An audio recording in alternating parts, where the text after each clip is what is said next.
धरती सोना उगले उगले हीरे मोती, मेरे देश की धरती, मेरे देश की धरती। ये गाना एक हिंदी फिल्म का है जो 60 के दशक के अंतिम दौर में काफी लोकप्रिय था।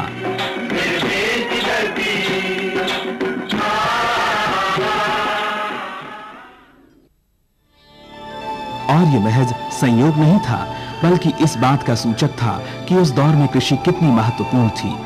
ये वही दौर था जब भारतीय कृषि के तौर तरीकों में आधारभूत बदलाव हो रहा था, जिसको हरित क्रांति के नाम से जाना जाता है। हरित क्रांति का मुख्य उद्देश्य था कृषि की पैदावार बढ़ाना, लिहाजा किसानों को बड़े पैमाने पर रासायनिक खाद और कीटनाशकों का प्रयोग करने के लिए प्रेरित किया गया और इस लक्ष्य को हासिल करने में सफलता भी मिली।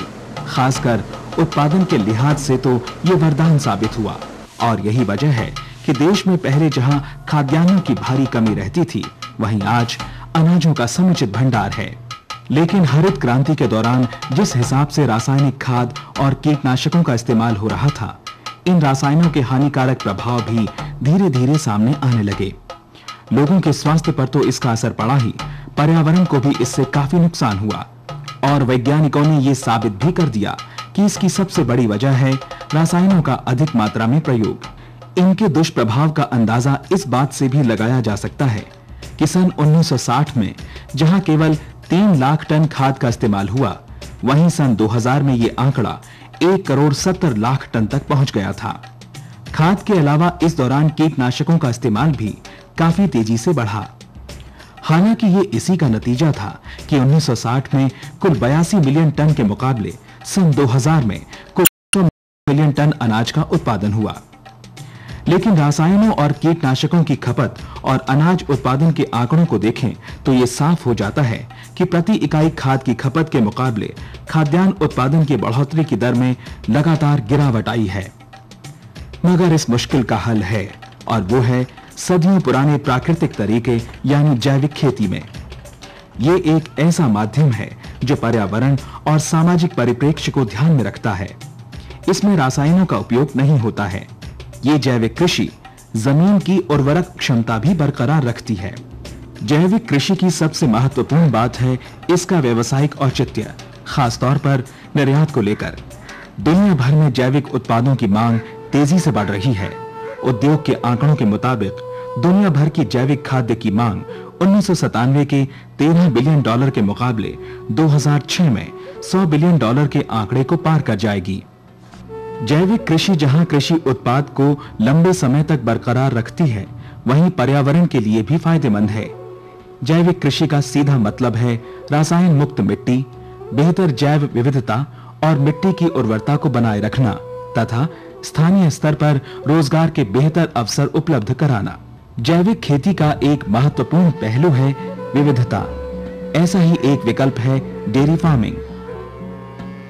खेती और डेयरी दोनों एक दूसरे के पूरक हैं, क्योंकि एक तरफ खेती से जहां दुधारू पशुओं के लिए चारा मिलता है, वहीं गोबर से खाद बनती है। इसके अलावा मछली पालन भी एक अच्छा विकल्प है जो धान की खेती के साथ साथ किया जाता है। जैविक खेती में एक और फायदा ये भी है कि इसमें मुख्य फसल के साथ दूसरी फसलें भी उगाई जा सकती हैं। नगदी फसल जैसे गन्ना तथा औषधीय फसलें जैसे सफेद मूसली और सर्पगंधा आदि विविधता को बढ़ावा देती हैं। बहु फसलें काफी हद तक फायदा बढ़ा सकती हैं और फसल खराब होने की स्थिति में नुकसान काफी कम कर देती हैं। फलों और सब्जियों को एक साथ उगाया जाना भी एक बेहतर विकल्प है और ये कृषि की विविधता ही है जिसके जरिए कठिन वातावरण में भी खेती करना फायदे का सौदा है। पिछले 3 साल से सब्जियां व फलों की खेती जैविक पद्धति से कर रहा हूं। जैविक पद्धति में मैं वर्मी कंपोस्ट, नीम की खाल इत्यादि जैविक खादों का प्रयोग करता आ रहा हूं। मरुस्थल में पानी की कमी के कारण बूंद बूंद सिंचाई पद्धति से खेती करना ही संभव है। बूंद बूंद सिंचाई पद्धति से खेती करने में हमारी पानी की बचत काफ़ी होती है। इसमें 70% पानी की बचत होती है एवं समय की बचत, कम लागत में उत्पादन में वृद्धि मिलती है। इससे खेती करना बहुत अच्छा संभव है। पोषणता प्रबंधन जैविक कृषि का एक और महत्वपूर्ण पहलू है, खासकर अगर भारत की पशुधन आबादी लगभग 450 मिलियन हो और हर साल लगभग 1800 मिलियन टन गोबर निकलता हो तो जाहिर है कि ये बड़ी आसानी से पूरे देश में उपलब्ध है। रही बात गाय के गोबर की, जो एक अच्छे जैविक खाद के अलावा घरेलू ईंधन का परंपरागत स्रोत भी है। बहरहाल गोबर और गौमूत्र अच्छे कंपोस्ट हैं, तो दूसरी तरफ कृषि के विस्तार के तौर पर डेयरी उत्पाद भी कमाई का एक अच्छा जरिया है। गोबर को गोबर गैस में परिवर्तित करने में कई लाभ हैं। गोबर गैस गोबर की तुलना में ईंधन का बेहतर विकल्प है। गोबर गैस की गाद एक अच्छी खाद है क्योंकि इसमें गोबर की तुलना में अधिक पोषक तत्व होते हैं। केंचुआ खाद जैविक खेती का एक प्रमुख अंग है। केंचुआ खाद एक प्रकार की कंपोस्ट है जिसमें केंचुओं की कुछ खास प्रजातियों का उपयोग करके कचरे को उत्तम प्रकार की खाद में परिवर्तित किया जाता है।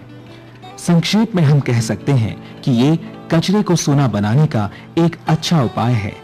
मुर्गी फार्म खाद जैविक खाद का एक बढ़िया उदाहरण है जो फसल प्रणाली और मिट्टी दोनों के लिए लाभदायक है क्योंकि इसमें कार्बन और नाइट्रोजन का आदर्श अनुपात है और फास्फोरस और पोटेशियम की अच्छी मात्रा भी होती है। उधर कई ऐसे पौधे भी हैं जिनकी जैविक कृषि में महत्वपूर्ण भूमिका है। ये खाद मिट्टी के अलावा खेती के लिए भी फायदेमंद है। हरी खाद दो प्रकार की होती है, जहां तैयार वहीं प्रयोग वाली खाद।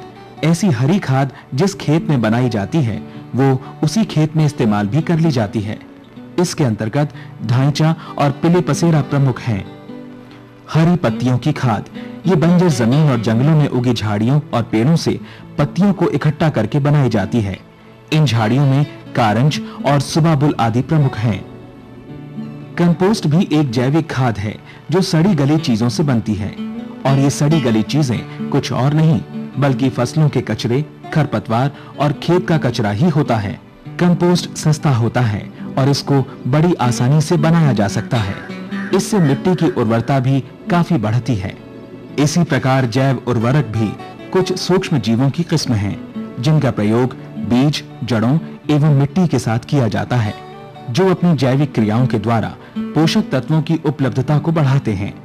राइजोबियम, एजोस्पिरिलम, एजोटोबैक्टर, पीएसबी तथा एजोला आदि प्रमुख जैव उर्वरक हैं। मैं पिछले 10 साल से धान की खेती जैविक विधि से कर रहा हूँ। इसमें हमको विश्व में सबसे अधिक उपज मिलती है। हमको जैविक खाद का प्रयोग करना चाहिए। हम सबको पशु पालने चाहिए तथा उनके गोबर का प्रयोग जैविक खाद के रूप में करना चाहिए। इसके अलावा जैविक खाद, हरी खाद तथा फसलों के अवशेष को खेत में फैला देते हैं और उपयुक्त नमी में उपलब्ध केंचुआ उन्हें खाकर केंचुआ खाद के रूप में बदल देता है और यही जैविक खेती है। खरपतवार हमेशा से ही किसानों के लिए परेशानी का सबब रहे हैं। जैविक खेती में खरपतवारों को फसल चक्र, गर्मी में गहरी जुताई, हाथ से निराई गुड़ाई तथा अन्य प्रबंधकीय विधियों से नियंत्रित किया जा सकता है। खरपतवारों के अलावा कीड़े तथा बीमारियां फसलों को काफी नुकसान पहुंचाते हैं। जैविक कृषि में इन पर नियंत्रण के लिए कई तरीके अपनाए जाते हैं, जैसे फसल चक्र, स्थानीय प्रतिरोधी किस्मों का प्रयोग, वानस्पतिक उत्पाद जैसे नीम, करंज, मिर्च और लहसुन इत्यादि का सार। इसके साथ ही किसान पारंपरिक विधियों जैसे गौमूत्र एवं मट्ठे का उपयोग करते हैं। ढींचा तथा गेंदे जैसी फसलों को उगाकर कीटों पर नियंत्रण किया जा सकता है। ऑर्गेनिक फार्मिंग, इसी को हम हिंदी में जैविक खेती बोलते हैं। ये पद्धति में किसान रसायन उर्वरक इस्तेमाल नहीं करते हैं। इसमें किसानों फल चक्र को बदलते हैं और जो अपना खेत में जो भी पैदा करते हैं उसी से जो जैव खाद बनता है, फास्फो कंपोस्ट, जो कंपोस्ट, फास्फो कंपोस्ट, केंचुआ का खाद आदि इस्तेमाल करते हैं। और जो इस खेती में किसान जो पद्धति अपना बना के ये फायदा लेता है, इसको कोई गवर्नमेंट एजेंसी का तरफ से इसको सर्टिफिकेशन भी लेना पड़ता है। सरकार ने इसके लिए मानक के तौर पर इंडिया ऑर्गेनिक भी लॉन्च कर दिया है और national programme for organic production यानी NPOP ने जिन संस्थाओं को मानक देने के लिए अनुमोदित किया है उनमें APEDA, coffee board, spice board, tea board और कोकोनट डेवलपमेंट बोर्ड के अलावा डायरेक्टोरेट ऑफ काजू एंड कोकोआ डेवलपमेंट शामिल हैं। सर्टिफिकेट लेने के लिए किसानों को अनिवार्य रूप से निम्नलिखित ब्यौरे देने पड़ेंगे। सबसे पहले तो ये बताना पड़ेगा कि कितने समय से जैविक खेती की जा रही है। इसके बाद प्रोसेसिंग, भंडारण और ढुलाई के अलावा जैविक उत्पादों की जांच और प्रामाणिकता भी साबित करनी पड़ेगी। जैविक खेती अपने आप में परिपूर्ण है और इसकी सबसे बड़ी खूबी यह है कि इसमें पारितंत्र का संतुलन बना रहता है। जैविक कृषि का एक लक्ष्य ये भी है कि गरीब किसान आत्मनिर्भर हों और सामुदायिक विकास हो। इसके अलावा इस बात पर भी जोर दिया जाता है कि विशिष्ट बाजार के जरिए आय का सृजन हो। आज ऐसे कई किसान हैं जिन्होंने जैविक खेती को केवल पैसों के लिए नहीं अपनाया है, बल्कि जैविक खेती अपनाने के पीछे इनका एक ही मकसद है, भूमि का सदुपयोग और जानवरों तथा पौधों के बीच तालमेल। ये एक ऐसा जरिया है जिससे पौधों का प्राकृतिक गुण भी बरकरार रहता है, जैव विविधता भी बनी रहती है और इन दोनों का सीधा संबंध कृषि के स्थायित्व से है।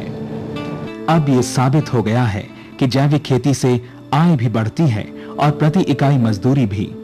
इसके लिए कम से कम चीजें खरीदनी पड़ती हैं और विविधता तथा उत्पादन भी बढ़ाया जा सकता है।